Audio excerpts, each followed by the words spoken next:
Bank कर्मचारी श्रेया की शादी अस्पताल में क्यों? सुबह से ही अनिल जी ने पूरे घर को सिर पर उठा रखा था। अभी घर की पूरी सफाई नहीं हुई, फूलदान में ताजे फूल नहीं सजाए गए, मेहमानों के नाश्ते खाने की पूरी व्यवस्था नहीं हुई। कब होगा सब? कहते हुए वे झुंझलाए फिर रहे थे। अनिल जी की बेटी श्रेया को इतने बड़े खानदान के लोग देखने आ रहे थे। लड़का सॉफ्टवेयर इंजीनियर था, बहन कॉलेज में लेक्चरर और पिता शहर के जाने माने बिजनेसमैन थे। अनिल जी सोच रहे थे कि यह रिश्ता हो ही जाना चाहिए। अनिल जी आर्थिक रूप से संपन्न थे, सरकारी विभाग में उच्च पद पर कार्यरत थे। शहर में निजी फ्लैट और 2 दुकानें भी थी। पत्नी अध्यापिका थी। बेटा श्रेयांश इंटरमीडिएट के बाद मेडिकल की तैयारी कर रहा था और श्रेया का बैंक में चयन हो गया था। फिर भी लड़के के पिता विष्णुकांत के सामने उनकी हैसियत कम थी। विष्णुकांत के पास 2 फैक्ट्रियां, एक प्रेस और एक फार्मा हाउस था, जिससे उन्हें लाखों की आमदनी थी।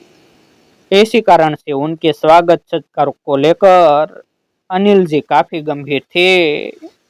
दोपहर 1 बजे कार का हॉर्न सुनाई दिया तो अनिल जी तुरंत पत्नी के साथ अगवानी के लिए बाहर भागे। थोड़ी ही देर में ड्राइंग रूम में विष्णुकांत अपनी पत्नी और बेटी के साथ पधारे, परंतु श्रेया जी से देखना चाहती थी, वह कहीं नजर नहीं आ रहा था।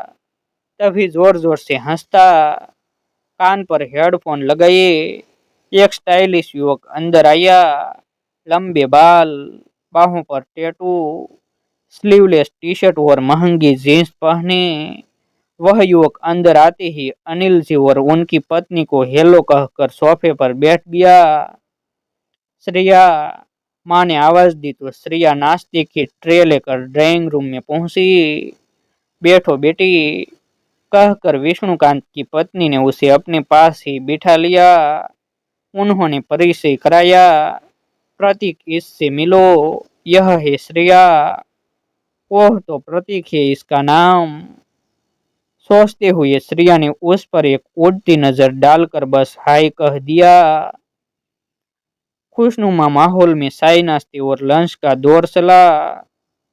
सबकी बातचीत होती रही, लेकिन प्रतीक तो जैसे वहां होकर भी नहीं था। वह लगातार अपने स्मार्टफोन पर ही व्यस्त था। अच्छा अनिल जी, अब हम चलते हैं। मुलाकात काफी अच्छी रही। अब प्रतीक और श्रेया एक दूसरे से 2-4 बार मिले और एक दूसरे को समझे, तभी बात आगे बढ़ाई जाए, कहकर विष्णुकांत जी सपरिवार रवाना हो गए। श्रेया बोली, ना है, आपने मेरे लिए कितना बिगड़ा हुआ लग रहा था। अनिल जी श्रेया को समझाते हुए बोले, ऐसा नहीं है बेटा, किसी की सूरत से उसकी सीरत का अंदाजा नहीं लगाया जा सकता। उससे 2-4 बार मिलोगी तो उसे समझने लगोगी। इसके 3 दिन बाद श्रेया सुबह बैंक जा रही थी। देर होने के कारण वह स्कूटी काफी तेज गति से चला रही थी कि तभी सड़क पर अचानक सामने आ गए एक कुत्ते को बचाने के चक्कर में उसकी स्कूटी सड़क पार कर रहे एक बुजुर्ग से जा टकराई। स्कूटी एक ओर लुढ़क गई और श्रेया उछल कर दूसरी ओर सड़क पर गिरी। श्रेया को ज्यादा चोट नहीं लगी, पर बुजुर्ग को काफी चोट आई। उनका सिर फट गया था और वे बेहोश पड़े थे। श्रेया का तो दिमाग ही काम नहीं कर रहा था कि क्या करे। तभी प्रतीक वहां से गाड़ी से गुजर रहा था। उसने यह दृश्य देखा तो वह फौरन अपनी गाड़ी से उतरकर श्रेया के पास आकर बोला, आर यू ओके? फिर वह उन बुजुर्गों की ओर लपका, अरे ये तो बहुत बुरी तरह से घायल है। सुनसान सड़क पर मदद के लिए कोई नहीं था। अपनी चोटों की परवाह न करते हुए श्रेया उठी और घायल बुजुर्ग को गाड़ी में डालने में प्रतीक की मदद करने लगी। आइए, आप भी बैठिए, आपको भी इलाज की जरूरत है। मैं अपने मैकेनिक को फोन कर देता हूँ, वह आपकी स्कूटी ले जाएगा। श्रेया को भी गाड़ी में बैठाकर प्रतीक बड़ी तेजी से नजदीक के जीवन ज्योति हॉस्पिटल पहुंचा।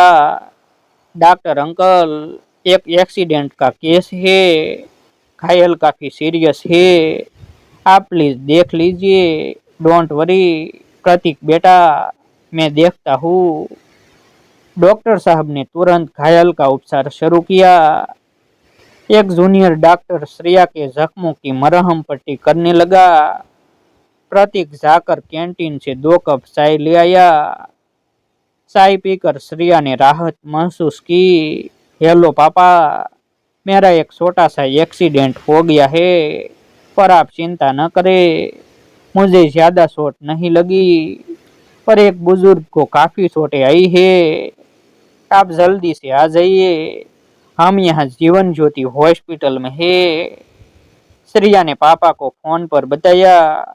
अब वह अपने को कुछ ठीक महसूस कर रही थी।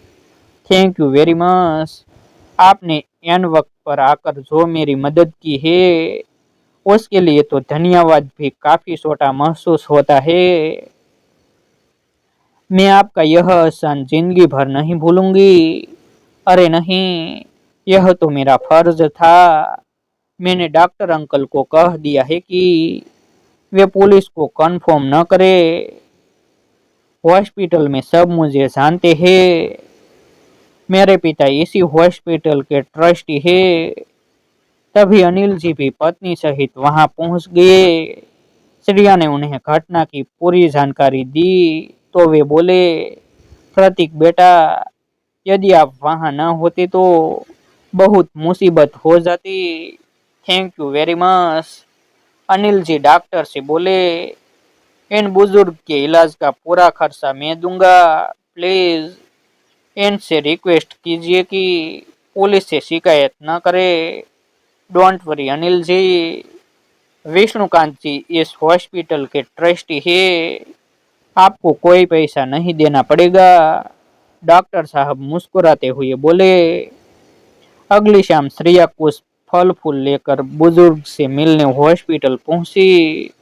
उसने उनसे माफी मांगी। उसकी आंखें भर आई थी। नहीं बेटी, तुम्हारी गलती नहीं थी। मैंने देखा था कि तुम कुत्ते को बचाने के चक्कर में स्कूटी पर से नियंत्रण खो बैठी थी, तभी यह एक्सीडेंट हुआ, और फिर तुम्हें भी तो चोट लगी थी। अरे श्रेया जी, रोइए मत, सब ठीक है। तभी अंदर आता हुआ प्रतीक बोला, आइए कैंटीन में कॉफी पीते हैं, यू विल फील बेटर। दोनों कैंटीन में जा बैठे। कॉफी पीने और थोड़ी देर बातचीत करने के बाद श्रेया घर वापस आ गई। फिर तो मुलाकातों का सिलसिला चल पड़ा। एक दिन जब श्रेया और प्रतीक रेस्टोरेंट में बैठे थे कि तभी प्रतीक का एक दोस्त भी वहां आ गया। वे दोनों किसी इंस्टीट्यूट के बारे में बात करने लगे। श्रेया के पूछने पर प्रतीक ने बताया कि वह और उसके 3 दोस्त हर रविवार को एक कोचिंग इंस्टीट्यूट में मुफ्त पढ़ाते हैं, जहां होनहार गरीब छात्रों को इंजीनियरिंग की तैयारी कराई जाती है। यही नहीं, वे लोग उन छात्रों की आर्थिक सहायता भी करते हैं। श्रेया यह सुनकर अवाक रह गई। उस दिन घर पहुंचकर प्रतीक के बारे में ही सोचती रही।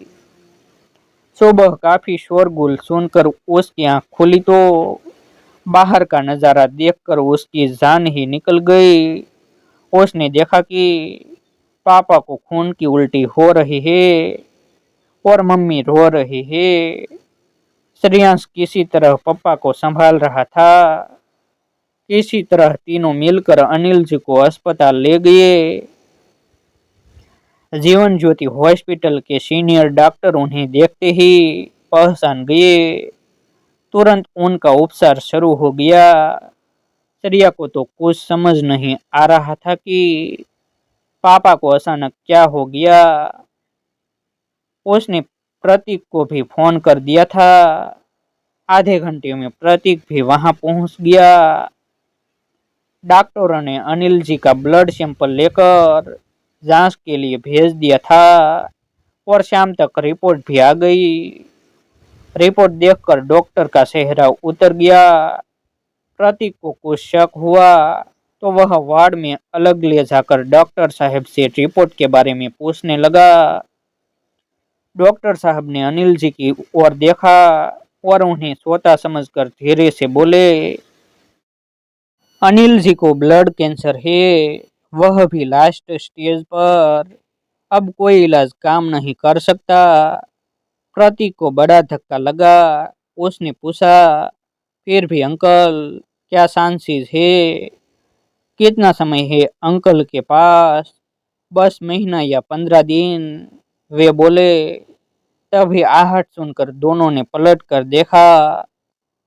अनिल जी फटी आंखों से उनकी ओर देख रहे थे। दोनों समझ गई कि उन्होंने सब कुछ सुन लिया है।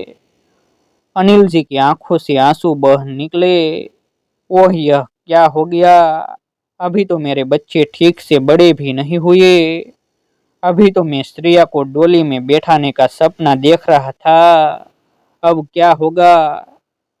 तभी विष्णुकांत जी भी पत्नी सहित वहां आ पहुंचे। अनिल जी, आप पहले ठीक हो जाइए, शादी वादी की बात बाद में रखेंगे, वे बोले। मेरे पास ज्यादा समय नहीं है, मैंने सब सुन लिया है। प्रतीक और श्रेया एक दूसरे को पसंद करते हैं। उनकी शादी जल्दी हो जाए तो मैं चैन से मर सकूंगा। कैसी बातें करते हैं आप? शादी की तैयारियों के लिए समय चाहिए। आखिर हमारी कोई इज्जत है समाज में। विष्णुकांत जी रुखाई से बोले, नहीं पापा, मुझे धूमधाम वाली शादी नहीं चाहिए। इतने खराब हालत में इज्जत की चिंता कौन करे? अंकल आप चिंता न करें, यह शादी आज ही और यहीं अस्पताल में होगी। श्रेया का हाथ पकड़कर अंदर आता प्रतीक तेज स्वर में बोला।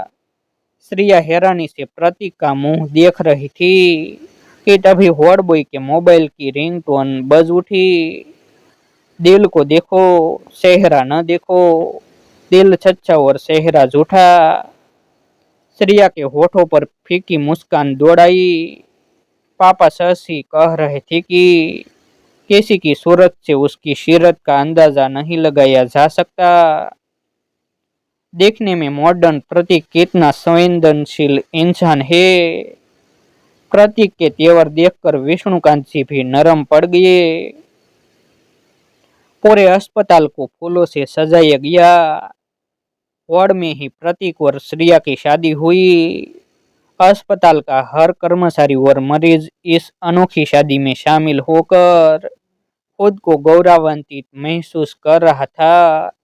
ऐसे ही नई नई वीडियो देखने के लिए हमारे YouTube चैनल सब्सक्राइब करें, वीडियो को लाइक करें और अपने मित्रों के साथ शेयर करें।